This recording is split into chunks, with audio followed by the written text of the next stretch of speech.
Welcome to Bonhill Geography. Today we'll be looking at sustainable management in the Amazon rainforest.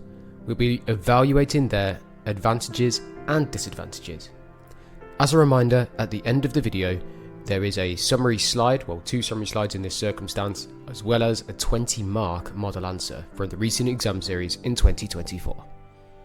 Let's get into it. The first management strategy we'll look at is governance and protection. In the Amazon, this key strategy establishes protected areas like the Central Amazon Conservation Complex, or the acronym version of CACC, to preserve biodiversity.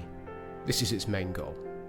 The CACC spans over 60,000 kilometers squared and is a UNESCO World Heritage Site. This means it has lots of protection. Activities such as logging, hunting and fishing are very strictly regulated. The main disadvantage of using this strategy to preserve the rainforest is it limits access to traditional hunting techniques, fishing and agricultural lands for local communities. We can see in the background here, these are indigenous people. These are people that have lived in the Amazon for thousands of years. This could potentially lead them into economic hardships, trapping them in a cycle of poverty. Now, this strategy helps to protect the water cycle process by helping to maintain the Amazon's hydrological cycle by preserving essentially large tracts of the forest and limiting any water pollution. Trees in this area also play a crucial role in that transpiration, as we've talked about before, releasing moisture into the atmosphere and contributing to the regional rainfall patterns. As a reminder, without trees, we are not storing water in the Amazon, so we will have savannization taking place where regional rainfall can significantly decrease. Now, the impact on the carbon cycle will feel like it's repeated here, but these are our links back to the question. So by preventing deforestation, these protected areas ensure that trees continue to act as carbon sinks rather than carbon sources, absorbing carbon dioxide during photosynthesis and storing it in their biomass. Now let's look at our second strategy, selective logging, which, as a reminder from GCSE, is harvesting only certain trees to allow natural regeneration to take place. Companies like Precious Woods Amazon practice selective logging, maintaining ecological balance and reducing forest impact. So they try to have a minimal impact on the rainforest itself. However, obviously a disadvantage from this is it's going to be less economically efficient, particularly in the short term compared to clear cutting. This can lead to higher costs for logging companies and potentially lower wages for workers, so many workers may not choose to essentially use this practice. We could also see an increase in illegal activity as a result from this, but it's hard to quantify. Next, we have the certification protections, similar to the governance, but essentially obtaining Forestry Stewardship Council certification for sustainably harvested timber. This is the FSC logos you normally see on pieces of wood that you might see at a builder's merchant, even in the UK. Now, in essence, the FSC certified companies in Brazil adhere to strict guidelines to ensure environmentally friendly logging practices, including, for example, selective logging. The disadvantage of using this scheme, however, is it's generally very costly and time-consuming for small-scale operations. This can create significant economic barriers and limit market access, so it could lead to less economic growth within the region. Now, selective logging and FSC stewardship help to minimise disruption to the forest canopy. This allows the remaining trees to continue their role in the water cycle through transpiration and maintaining the local humidity levels, also helping to balance the carbon cycle. Now, as previously stated, these sustainable forestry practices, such as the selective logging and FSC certification, help maintain the forest's ability to sequester that carbon by ensuring that the tree removal is balanced with natural regeneration. So they won't chop down all trees in an area, but some trees will be able to naturally grow back. This also limits the amount of non-native species that would come into the area as well. It's also important to note that this would also protect the pedosphere, so the soil itself, because soil erosion is significantly less likely. This again helps to maintain and keep the carbon within the rainforest. Now, our next strategy is ecotourism. This is developing community-based tourism projects that involve local communities and promote that conservation, which we'll talk about in a second. For example, there's projects like those in Maromara Sustainable Development Reserve, which provide economic benefits to locals while promoting conservation and encouraging environmental education. The key benefit of using ecotourism is that it's incentivising the rainforest protection to the local people. So areas with ecotourism resorts using local people and the community around them see significant decreases in illegal deforestation. However, a big disadvantage is it can lead to cultural disruption and increased cost of living for local communities, with the influx of tourists also straining at the local resources and infrastructure. We could also see a decrease in traditional practices and degradation of cultural balance.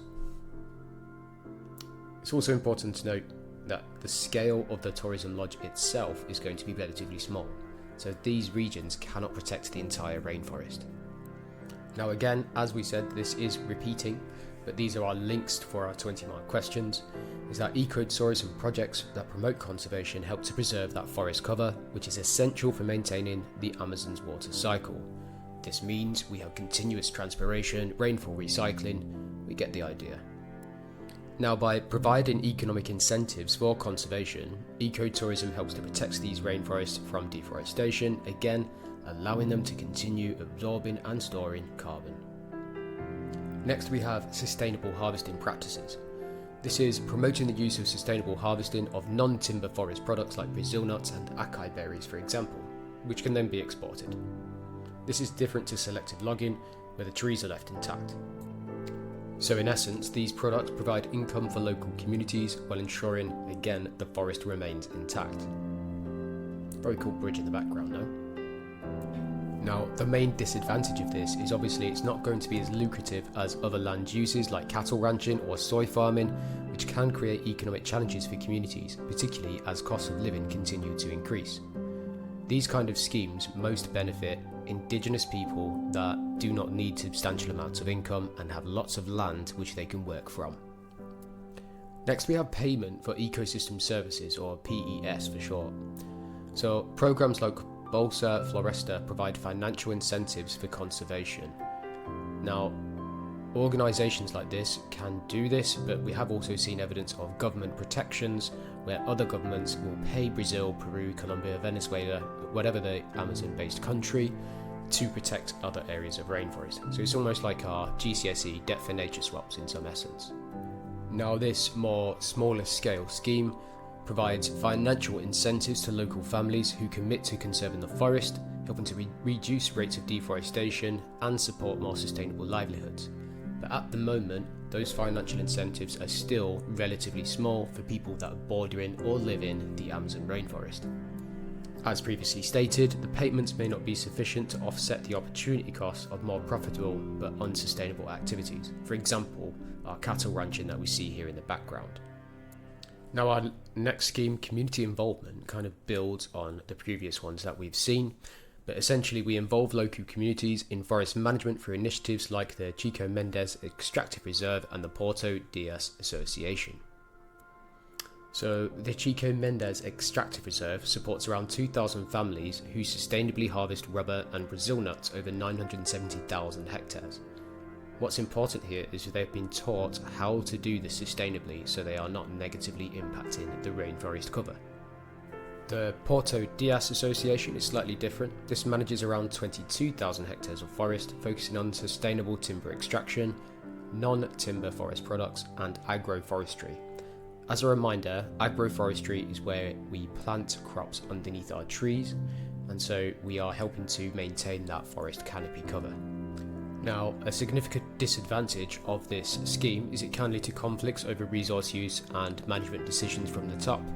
The complexity of the legal frameworks and the need for technical expertise can be quite challenging for communities as well, considering many of these groups of people do not have high levels of education and are mostly native indigenous people. Okay, second to last now, we have monitoring. Now this is using technology like satellite imagery and drones to monitor the rates of deforestation and illegal activities. There's a really good section in Climate Change, The Fact by BBC, where you can see where areas had previously not been monitored have now had extensive monitoring, seeing massive amounts of land use change, most of which was through illegal activity. So this real-time system for detection of deforestation provides timely data to authorities, which means quick responses can then take place, particularly for that illegal logging. But as one can imagine, these are relatively expensive to put in place. Not everybody can afford a satellite. So maintenance can be an issue. It can also strain the budgets of government agencies and NGOs. For example, in Brazil, it's very much a newly emerging economy, and we know that they are not going to be able to afford this, as well as improving lives for people living in Rio de Janeiro, for example. It's simply not feasible some of the time. Now, our last strategy is law enforcement. This enforces environmental laws for agencies like IBAMA, or IBAMA. Now, these IBAMA agents conduct regular inspections and impose penalties on violators to combat illegal activities in the Amazon. This is more a responsive strategy rather than a preventative strategy, however. Now, an obvious disadvantage is this can lead to significant conflict with local communities and illegal loggers, resulting in economic losses and potential social unrest. So, all in all, these strategies aim to balance economic development with the need to conserve the Amazon rainforest, but also try to ensure its sustainability as a resource for future generations. Over the next 2 slides, we have our summaries. I have produced a big table this time, as well as on the following 3 slides, a 20-mark example question from 2024, as stated at the start of the video.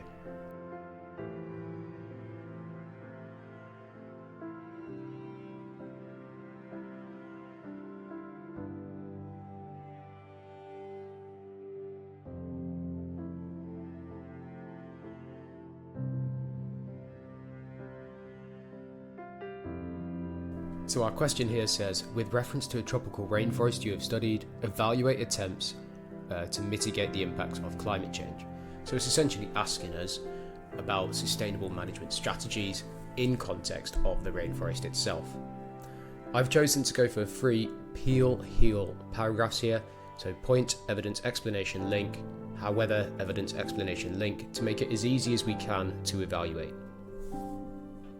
Please feel free to pause here and look over the next few slides.